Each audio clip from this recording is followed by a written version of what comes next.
Welcome to Behind the Investigation on Atlanta News First Investigates. I'm investigative reporter Andy Parati, and joining me now is my colleague, Chief Investigative Reporter Brendan Keefe. Brendan, how are you? It's good to be here, Andy. Let's talk about your latest investigation that dropped this week.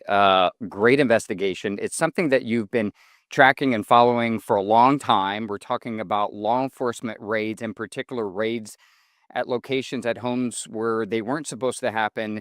And now one of these cases is going to the highest court in the land. Can you tell us a little bit more about it? That's right. Well, we've all heard of these no-knock warrants. Sometimes the no-knock warrant is completely legit. They're looking for someone who is credibly accused of drug dealing or organized crime, and they serve a no-knock warrant with the SWAT team. And what the no-knock warrant means is they don't have to announce their arrival.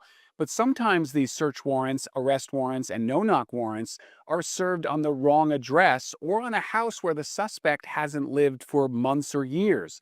And the innocent families who live there, either at the wrong address or the new tenants, the new owners, they suddenly are surprised by a SWAT team in their home. In this case, a 7-year-old boy is sleeping soundly in his bedroom in the city of Atlanta in the middle of the night when he's awakened by the sound of a flashbang grenade. The next thing he sees when he opens his eyes is an M4 rifle pointed right at his head, according to him. And who is holding that but the FBI SWAT team? And he can't get to his mom, and his mom can't get to him because between their two bedrooms in the hallway is a stack of militarized FBI agents who are there in the wrong home. And no one disputes this is a wrong house raid. What has happened is this family has gotten $0. The FBI didn't even pay for the door they knocked in that was off the hinges and couldn't be put back on because of the damage to the frame. They got absolutely nothing. This appeals court says they get absolutely nothing. They've appealed all the way to the U.S. Supreme Court, and now the Supreme Court is going to hear their case. Police search warrant, come to the door! Innocent families Coming down the stairs! from Ohio Police search warrant! to Missouri, Police search warrant! I just don't understand how they could confuse the addresses. Kansas, Guns drawn, there's about 15 cop cars. They're all hiding behind the doors with the guns pointed at my house. They literally came here on a whim thinking that I killed someone. She and her boyfriend were held in cuffs for an hour before police finally let them go. Georgia, Sheriff's office search warrant! and this home in Atlanta. I don't feel as if any kid should go through what I went through. 1 second, you're sound asleep. The next second, the FBI is in your bedroom. 1 second I'm asleep, next thing I know, I have a gun pointed in my face. Gabe Watson was just 7 years old in 2017 when the FBI raided the wrong house in the middle of the night. Did you scream out for your mom? What did you do? I was actually crying for my mom. I was just crying, hiding under my blankets, holding my hands in the air. I would fight a lion with my bare hands to protect my child. And the thought of me not being able to get to him, that's the most devastating. As a parent, when you can't protect your child, it's the most devastating feeling ever. In my mind, it was just like, whoever this is, they're coming in to kill us. Was your hand on the gun or close to it? At this point, my hand was on the door because they're pulling on the door. The guns is right here, right at my side. And I was just right here like, please, can I get my son? Can I get my son? And he kept telling me to be quiet, shut up. And I look up, it's such a flashing light, and I just see SWAT, and I'm like, it can't be SWAT, it can't be SWAT. Throw me down on the ground, on the floor right here. I was saying to myself, oh my God, I believe they got the wrong house. The FBI did have a search warrant, but it was for an entirely different address, 3 doors down and across the street. This footage from Atlanta police securing the perimeter is the only video of the raid. You can see the FBI SWAT team walking out of the Martin home. The wrong address clearly visible on the mailbox by the police cars. Moving down the road. They said we're moving down the road. So we're not holding perimeter for them while they search? They said they're moving down the road. The agents went to the next block and raided the house that was on the original warrant. Your door was off the hinges, right? It was. You had no way to secure your home that night. I spent the night on the couch facing that door because it was open. And you had no idea what was coming next. Didn't have any idea what was coming next. So they knocked the door down, and yes, it was a shocking experience, but in the end, no one was hurt, and it didn't really cost you anything. What has this cost you? This costed me my childhood, you know? This is the FBI photo of the target house from earlier surveillance. And this is the Martins house the FBI SWAT team photographed the day before the raid. You went to court, and the court ruled in favor of the FBI. Yes. And then you went to the appeals court, and the appeals court ruled in favor of the FBI. Yes. And now we've gone all the way to the U.S. Supreme Court, and they've taken the case. They've taken the case. They've taken the case. And then I just think about my son. He's 7, and just the trauma he went through, and just for finally somebody just to hear us out, just hear us. Just 4 months after the Martin family raid, This house? just 2 counties away, This house? Sheriff's office, search warrant! a Henry County SWAT team raided the wrong house and detained the innocent 78-year-old homeowner. Show me your hands! Get on the ground! Get on the ground now! Just like the FBI raid at the Martins, Stand by, stand by, stand by, stand by. the SWAT team relied on directions from the GPS on an agent's phone. Missed it. And the same federal appeals court in Atlanta ruled the police could not be sued. After this happened to your family, it has happened to family and family and family. And we're just sitting back shaking our heads like, when is it gonna stop? And hopefully we are the ones that'll help to make that change. You know, we can't do anything about what happened to us, but we can stop it, hopefully, from happening to someone else.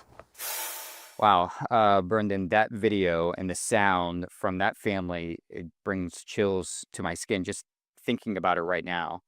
How is Gabe doing? And talk to me about what kind of compensation they want from a lawsuit if they would ever have the opportunity to sue and get compensation. You're asking the right questions, Andy. I mean, when you look at Gabe and you see when he was a 7-year-old boy and now he's 14 and a high school football player, I mean, he has spent half his life with his family battling this. It happened 7 years ago when he was 7. So this is pretty much the only life he's known. What he told me is that he could not sleep at night and still has trouble sleeping at night because he thinks at any moment a SWAT team could enter his bedroom. And while that sounds fantastical, it actually happened. So it's a reasonable fear. It's not an unreasonable fear. He also said he used to see police as on his side, that police were sort of the good guys. He actually wanted to be a police officer. And then this happened, and now he gets scared when he even sees a security guard because he thinks, are they going to point a gun at me like these guys did? His mother shared with me pictures of his clothes when he was younger, 7, 8, 9 years old, where he would pull at the threads of his clothes. She had to send him to school with extra socks and extra shirts because he would actually tear his clothing apart out of anxiety. And that's sort of the immeasurable impact. No one disputes that a 7-year-old who goes through that is going to be left with some scars. In his case, he's turning it around and says, you know what? Yeah, I want to be a professional football player. If that doesn't work out, I want to be a defense attorney and I want to defend innocent families. Wow. I mean, you hit on a lot of things, including how this impacts trust and law enforcement. I mean, it's one thing to make a mistake and have a police department or an agency admit to it and sort of take responsibility. But according to court decisions so far in this case, the family isn't given that opportunity. Can you break down what the arguments are of why this family shouldn't have the opportunity to sue and seek accountability and compensation? Well, you said two things. The agency admitted to it and took responsibility for it. Those are actually two different things. The agency admitted to it. They left their business card, the lead agent, and said, we'll take care of these things. Well, he didn't have the authority to do that. When they put a claim into the FBI said, pound sand, effectively, because all of the precedent case law said they don't have to pay. Now, this is specifically against federal agents, this lawsuit. And it's important to point that out because the eventual decision of the U.S. Supreme Court will not affect local law enforcement, local police and sheriff's deputies. Those are separate laws like sovereign immunity, which we have in Georgia, qualified immunity, which protects police officers. What this involves is federal agents, and the argument of the family, and frankly, the conclusion of other circuits, not including ours, the 11th Circuit U.S. Court of Appeals, has been that the Federal Tort Claims Act applies to federal agents who make mistakes like this. What the district court, for the Northern District of Georgia, the federal court ruled, and then the 11th Circuit U.S. Court of Appeals affirmed, was that the Federal Tort Claims Act does not apply because the agents weren't wanton and willful in their disregard. Effectively, they tried to find the right address. They just made a mistake, and that they shouldn't have to pay, and the government shouldn't have to pay for an honest mistake. What the family is saying is, hey, look, it's your responsibility. You should have to pay. You should have to bear the expense. Why does the innocent victim have to bear the expense and the pain and the anguish and the suffering, and the government is let off the hook? Their further argument is that when this is not enforced, this means the federal agents know they're not going to be held accountable, so there's no incentive for them to get it right next time. That's supported by the fact that this just keeps happening. Yep. I mean, I've covered half a dozen of these personally, where the victims get absolutely nothing and there's no disincentive. So why fix it if you're never going to have to pay for it? Yeah. When is the Supreme Court supposed to hear this case? And any idea how long it'll take for them to make a ruling on this? Yeah, first, it's important to point out that the U.S. Supreme Court takes 1%, less than 1% of the cases that they even docket. So first, you have to get docketed with the U.S. Supreme Court, and then they have to grant what's called cert. It's a longer Latin word, but they call it cert, which is basically saying we are going to hear the case. They did so in this case, and that means they will hear oral arguments on April 29th. If you're watching this later, April 29th, 2025. The case is Martin et al. V. United States of America. And after that oral argument and further briefing, the Supreme Court will issue the decision. As you know, those come out on successive Mondays at the end of the term. We will know by this summer whether this is the new law of the land, whether the 11th Circuit ruling that the federal agents can't be held accountable and the federal agencies can't be held accountable for the mistakes of their employees, specifically federal agents and law enforcement, or they will rule like every other circuit has and say, no, they are responsible. And that will be the new law of the land for federal agents. Wow. We know that you will be tracking this. I'm looking forward to hearing and seeing what happens in this case, along with a lot of people, especially in law enforcement and even the community. So thank you for this update. Thank you for this investigation. You can watch more of Brendan's investigations on AtlantaNewsFirst.com or anywhere where you get your podcasts.